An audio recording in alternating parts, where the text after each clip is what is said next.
Good morning students, आप सभी लोगों को सफलता की कुंजी में स्वागत है। आज हम पढ़ाएंगे एनसीईआरटी ज्योग्राफी दूसरा चैप्टर। अध्याय का नाम विश्व जनसंख्या वितरण, घनत्व और वृद्धि।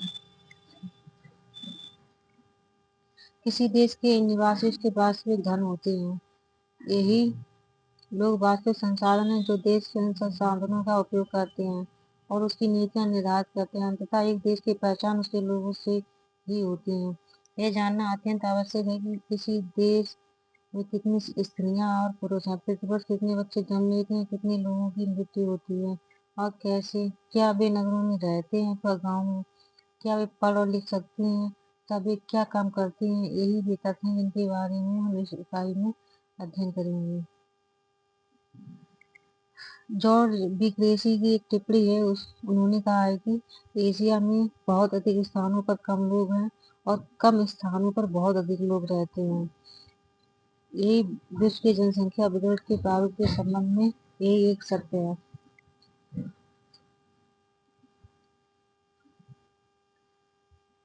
विश्व में जनसंख्या वितरण के क्या क्या प्रारूप हम देखते हैं। 90% इसके 10% स्थल भाग में निवास करती है। विश्व के 10 सर्वाधिक आबाद देशों में विश्व की लगभग 60% जनसंख्या निवास करती है।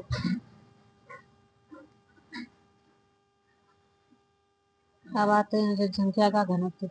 जनसंख्या का घनत्व किसे कहते हैं? भूमि की प्रत्येक इकाई में उस पर रह रहे लोगों के पोषण की सीमित क्षमता होती है, अतः लोगों की संख्या और उसके भूमि के आकार के बीच के अनुपात को समझना आवश्यक है। यही जो अनुपात होता है इसी को हम कहते हैं जनसंख्या घनत्व। जनसंख्या घनत्व को हम लोग सामान्यतः प्रति वर्ग किलोमीटर रहने वाले व्यक्तियों के रूप में मापा जाता है। जनसंख्या घनत्व का फार्मूला है जनसंख्या बटे क्षेत्रफल। जनसंख्या वितरण को प्रभावित करने वाले कारक। फर्स्ट कारक है भौगोलिक कारक। भौगोलिक कारक में जल की उपलब्धता। जल की उपलब्धता के अनुसार लोग उन क्षेत्रों में बसने को प्राथमिकता देते हैं जहाँ जल आसानी से उपलब्ध होता है।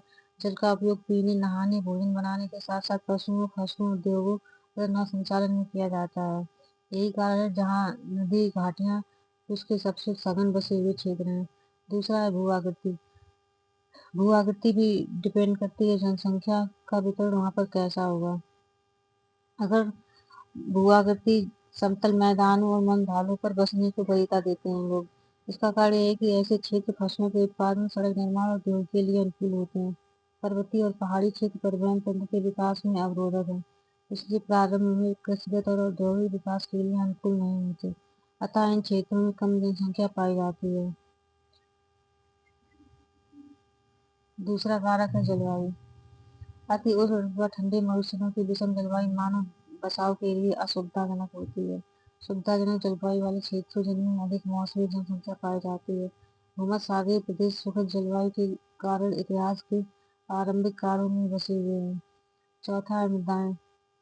उपजाऊ मृदाएं कृषि तथा इनसे संबंधित क्रियाओं के लिए महत्वपूर्ण है, इसलिए उपजाऊ दोमट मिट्टी वाले प्रदेशों में अधिक लोग निवास करते हैं। दूसरा कारक है आर्थिक। जनसंख्या वितरण में आर्थिक कारक का भी महत्वपूर्ण स्थान है। जनसंख्या आर्थिक कारक में खनिज, जहाँ पर खनिज निक्षेपों से युक्त उद्योग क्षेत्र आकृष्ट करते हैं। खनिज खनन और औद्योगिक गतिविधियां रोजगार उत्पन्न करते हैं, अतः कुशल एवं अर्धकुशल कर्मी इन क्षेत्रों में पहुंचते हैं और जनसंख्या को सघन बना देते हैं। दूसरा कारण नगरीकरण। नगर रोजगार के बेहतर अवसर, शैक्षणिक व चिकित्सा संबंधी सुविधाएं तथा परिवहन और संचार के बेहतर साधन प्रस्तुत करते हैं। और तीसरा कारक है औद्योगिकरण। औद्योगिक पेटियां रोजगार के अवसर उपलब्ध कराती है। इससे इससे केवल कारखानों के श्रमिक ही नहीं होते बल्कि परिवहन परिचालक, दुकानदार, बैंक कर्मी, डॉक्टर, अध्यापक, अन्य सेवाएं उपलब्ध कराने वाले भी होते हैं। जैसे जापान का कोबे ओसाका प्रदेश अनेक उद्योगों की उपस्थिति के कारण सघन बसा हुआ है। और तीसरा कारण है सामाजिक एवं सांस्कृतिक कारक भी जनसंख्या वितरण को प्रभावित करता है। जनसंख्या वृद्धि देखिए, जनसंख्या वृद्धि किसे कहते हैं? जनसंख्या वृद्धि की कुल आधारभूत संकल्पनाएं हैं। जैसे जनसंख्या वृद्धि समय के दो अंतरालों के बीच एक क्षेत्र विशेष में होने वाली जनसंख्या में परिवर्तन को जनसंख्या की वृद्धि कहा जाता है। उदाहरण के लिए यदि हम भारत की 2001 की जनसंख्या लगभग थी 102 करोड़ और 2011 की जनसंख्या 121 करोड़ से घटाएं तो हमें लगभग में 18.15 करोड़ की वास्तविक संख्या का पता चलेगा। जनसंख्या की वृद्धि की दर यह जनसंख्या में परिवर्तन है जो प्रतिशत में व्यक्त किया जाता है। जनसंख्या की प्राकृतिक वृद्धि किसे कहते हैं?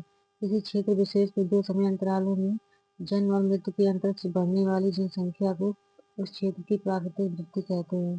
प्राकृतिक वृद्धि जन्म माइनस मृत्यु। जनसंख्या की वास्तविक वृद्धि किसे कहते हैं? यह वृद्धि तब होती है जब वास्तविक वृद्धि बराबर जन्म माइनस मृत्यु प्लस आप्रवास माइनस उत्प्रवास। जनसंख्या की धनात्मक वृद्धि तब होती है जब दो समय अंतरालों के बीच जन्म दर मृत्यु दर से अधिक हो या जब अन्य देशों से लोग स्थायी रूप से उस देश में प्रवास कर जाएं।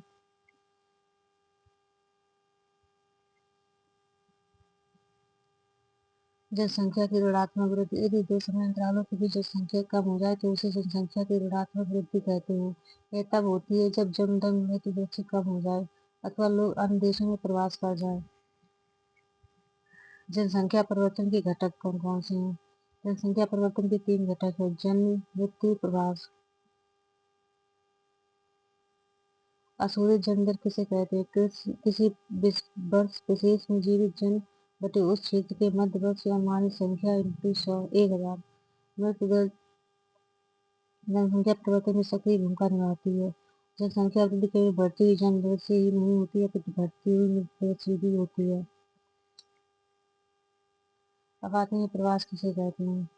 जब लोग एक स्थान से दूसरे स्थान पर जाते हैं तो वह स्थान जहाँ से लोग गमन करते हैं उसे उद्गम स्थान कहलाता है और जिस स्थान में आगमन करते हैं गंतव्य स्थान कहलाता है। उद्गम स्थान जनसंख्या में कमी को दर्शाता है जबकि गंतव्य स्थान जनसंख्या बढ़ जाती है। प्रवास को मनुष्य और संसाधन के बीच बेहतर संतुलन प्राप्त करने की दिशा में एक स्वतःस्फूर्त प्रयास के रूप में निरूपित किया जा सकता है। प्रवास तीन तरह के होते हैं: स्थायी, अस्थायी और मौसमी हो सकता है। ये गांव से गांव, गांव से नगर, नगर से नगर तथा नगर से गांव की ओर भी हो सकता है। अब आते हैं अप्रवास किसे कहते हैं? प्रवासी जो किसी नए स्थान पर जाते हैं उसे अप्रवासी कहते हैं। उत्प्रवास क्या होता है? प्रवासी जो एक स्थान से बाहर चले जाते हैं उसे उत्प्रवासी कहते हैं। लोग बेहतर आर्थिक और सामाजिक जीवन जीने के लिए प्रवास करते हैं। प्रवास को प्रभावित करने वाले कारक दो समूह हैं: एक तो प्रतिकर्ष कारक है, दूसरा अपकर्ष कारक है। प्रतिकर्ष कारक में बेरोजगारी, रहन सहन की निम्न दशाएं, राजनीतिक उपद्रव, प्रतिकूल जलवायु, प्राकृतिक विपदाएं, महामारी अथवा सामाजिक आर्थिक पिछड़ेपन जैसे कारण उद्गम स्थान को कम आकर्षित करते हैं। अपकर्ष कारक क्या हो सकता है? इसके काम के बेहतर अवसर और रहन सहन की अच्छी दशाएं, शांति व स्थायित्व, जीवन संपत्ति की सुरक्षा तथा अनुकूल जलवायु जैसे कार्य गंतव्य स्थान को उद्गम स्थान की अपेक्षा अधिक आकर्षक बनाते हैं। जनांकी संक्रमण क्या होता है?